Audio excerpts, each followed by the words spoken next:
Por la señal de Santa Cruz de nuestros enemigos, líbranos y Dios nuestro, en nombre del Padre, del Hijo y del Espíritu Santo. Amén. Señor mío y Dios mío, creo firmemente que estás aquí, que me ves, que me oyes. Te adoro con profunda reverencia. Te pido perdón de mis pecados y gracia para hacer fruto este rato de oración. Madre mía Inmaculada, San José, mi Padre y Señor, Ángel de mi guarda, interceded por mí. Queridos hermanos, vamos a hacer nuestro rato de oración, nuestra meditación, con un texto de San Hilario de Poitiers. San Hilario perteneció a una noble familia pagana y nació justamente en Poitiers en torno al año 315. Las noticias relativas a su vida son pocas y además fragmentarias. Por eso no podemos establecer la fecha cierta de su conversión al cristianismo. Es probable que hubiera recibido el bautismo ya siendo grande, siendo adulto. Fue elegido obispo de Poitiers alrededor del año 350 y combatió con todas sus fuerzas la herejía arriana.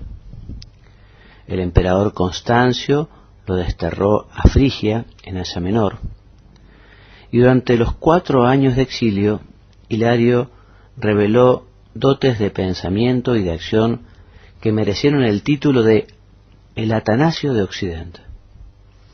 En el año 360, por insistencia de los arrianos que juzgaban inoportuna su presencia en Oriente, se le permitió regresar a la Galia.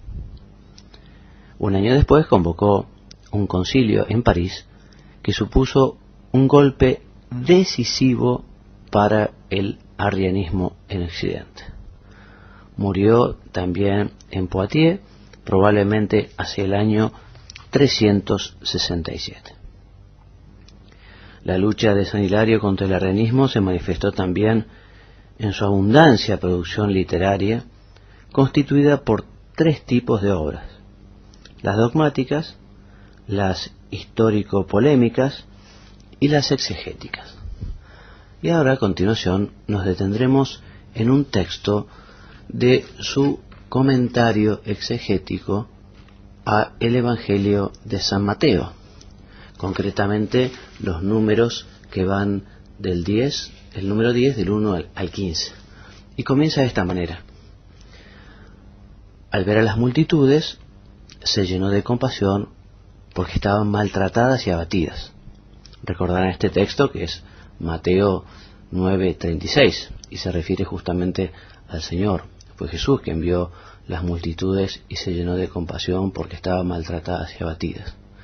Y sigue el santo: es necesario escudriñar el significado de las palabras, no menos que el de los hechos, pues como habíamos dicho, la clave para comprender el significado reside tanto en las palabras como en las obras. El Señor siente compasión de las multitudes maltratadas y abatidas como ovejas dispersas sin pastor.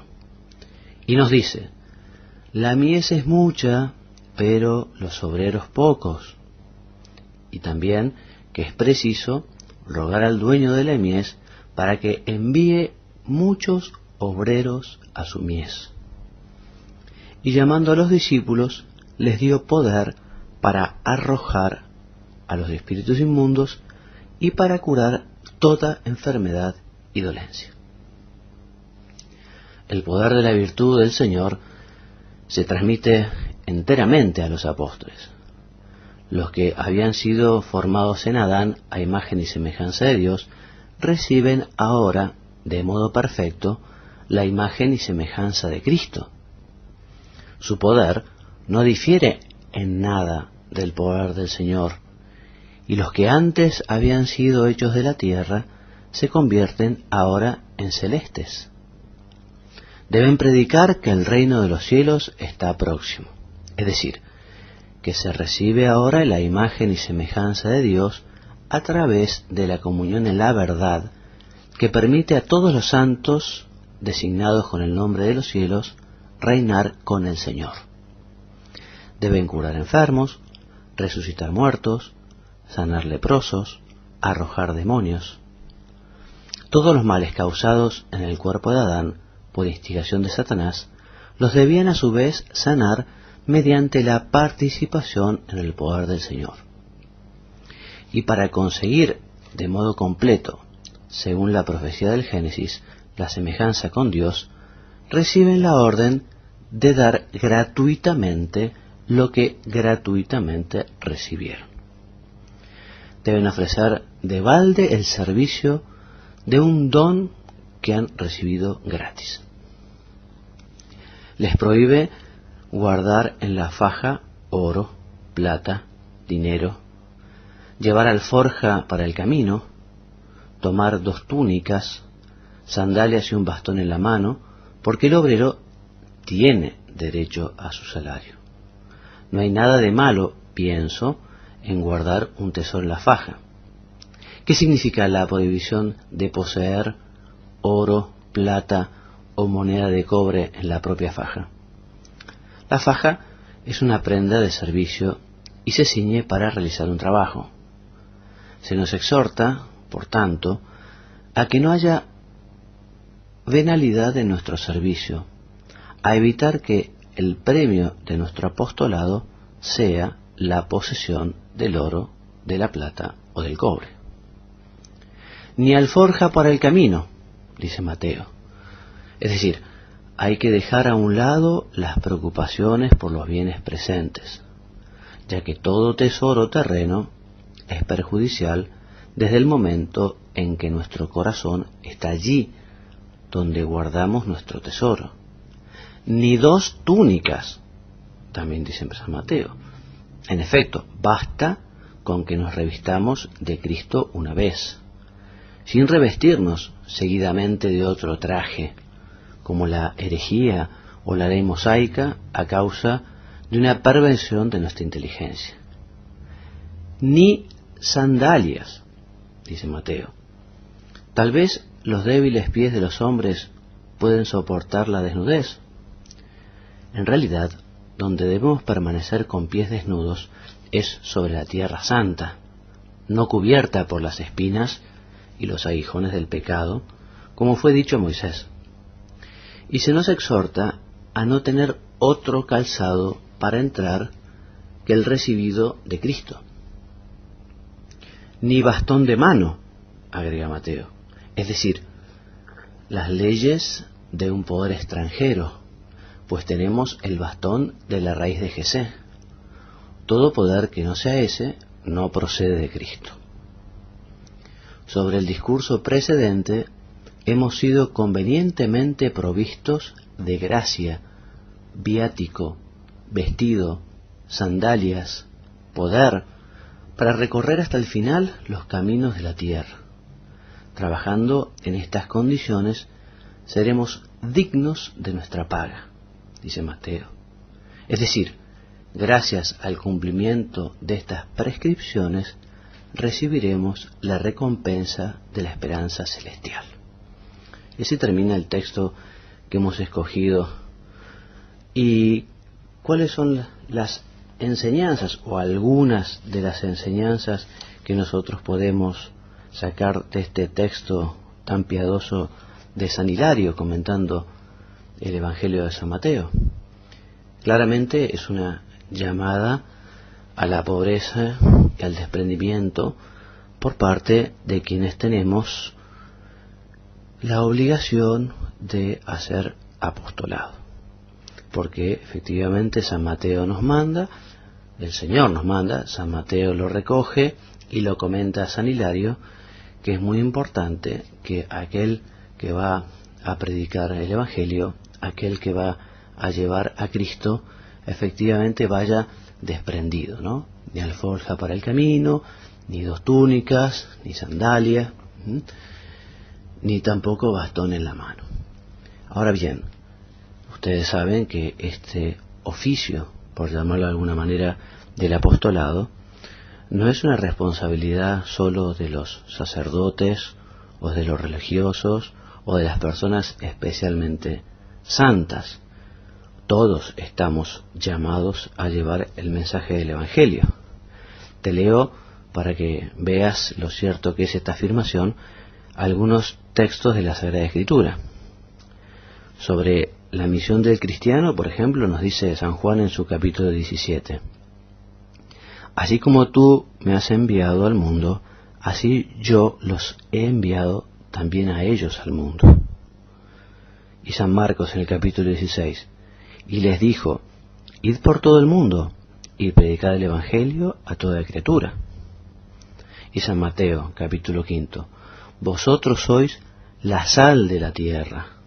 Y también Mateo dice, vosotros sois la luz del mundo.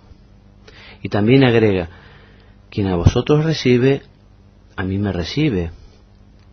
Y quien a mí me recibe, recibe a aquel que me ha enviado. Sabemos que todos los cristianos, todos los bautizados, han de ser fermento, han de ser levadura en la masa. San Mateo en el capítulo 13 nos dice, es semejante al reino de los cielos, al fermento que toma una mujer y lo pone en 3 medidas de harina, hasta que todo fermenta. O sea, como dice San Pablo también en su carta a los Corintios, que un poco de levadura hace fermentar toda la masa.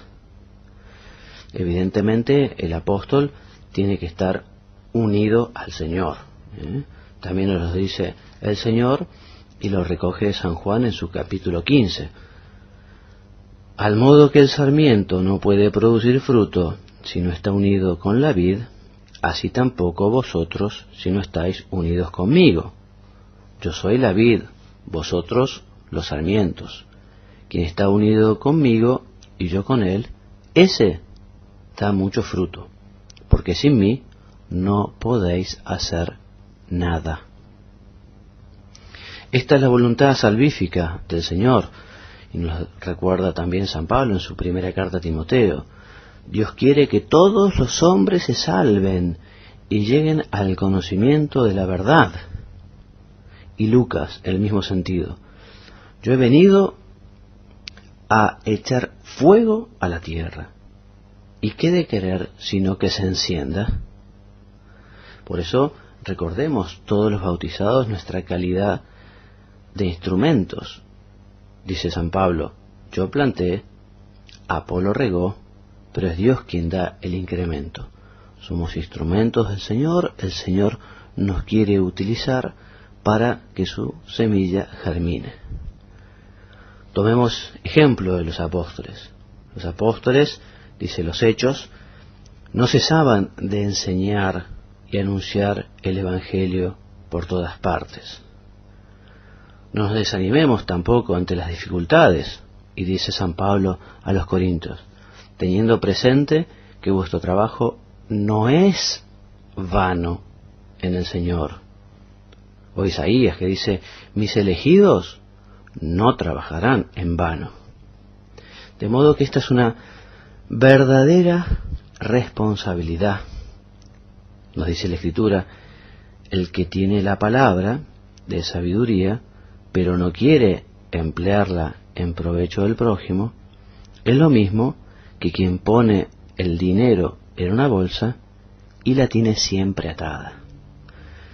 Ya vemos que es una responsabilidad muy importante que tenemos todos los cristianos de ir a llevar el Evangelio.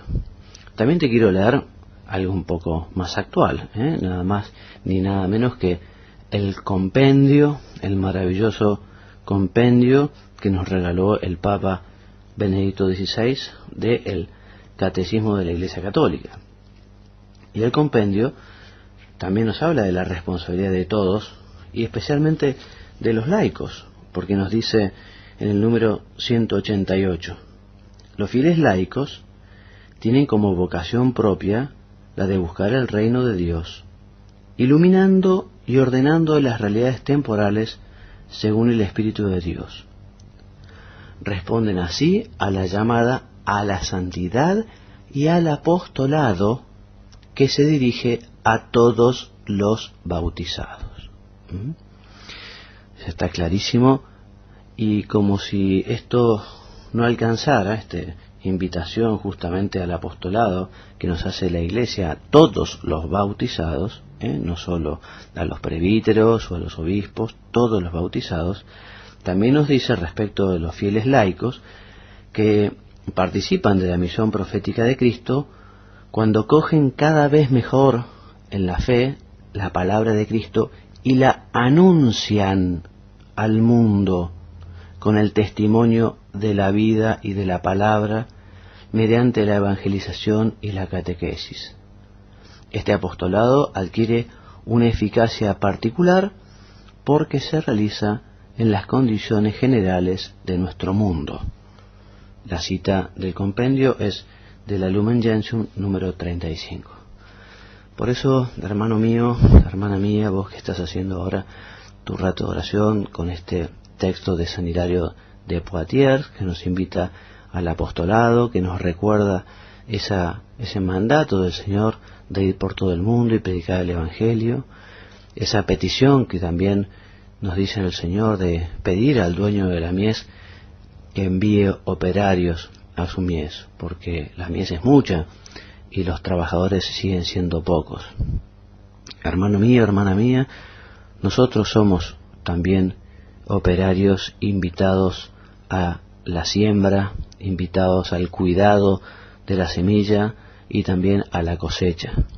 Pensemos un poquito qué apostolado estamos haciendo, cómo es nuestro apostolado. En primer lugar, evidentemente, con nuestro ejemplo, lo leíamos recién en el compendio, con nuestra vida de cristianos. Y en esa vida de cristianos nos recuerda San Hilario la exigencia del desprendimiento. Evidentemente, para llevar a Dios hay que tener a Dios en el corazón. Y para tener a Dios en el corazón tenemos que dejarle espacio, porque recordemos que nuestro corazón no puede tener a Dios y al pecado. Nuestro corazón no puede pretender tener la gracia y el mal. Son totalmente incompatibles, y donde está el mal no está Dios, donde está el pecado no está la gracia. Por eso también nos recordaba San Hilario que el apóstol tiene que ser una persona que está desprendida.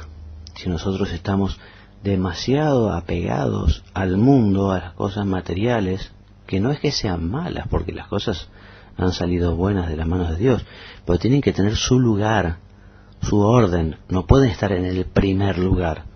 En primer lugar están Dios y los demás, y las cosas que a él se refieren, y después vendrá todo lo demás.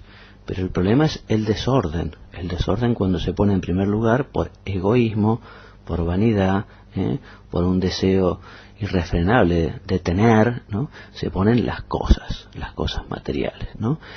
Entonces pongamos eso en su lugar, pidámosle al Sagrado Corazón de Jesús tener ese orden en los afectos. ¿Y queremos nosotros ser verdaderos apóstoles? Bueno, es importantísimo que nos llenemos de Dios, porque como dice la Escritura, de la abundancia del corazón habla la boca. Nosotros tendremos ganas de hablar del Señor, tendremos ganas de hacer apostolado, tendremos ganas de acercar la gente a Cristo en la medida en que nosotros tengamos a Cristo en nuestro corazón. Si nosotros estamos fríos, si nosotros estamos vacíos, es muy difícil que podamos hacer apostolado.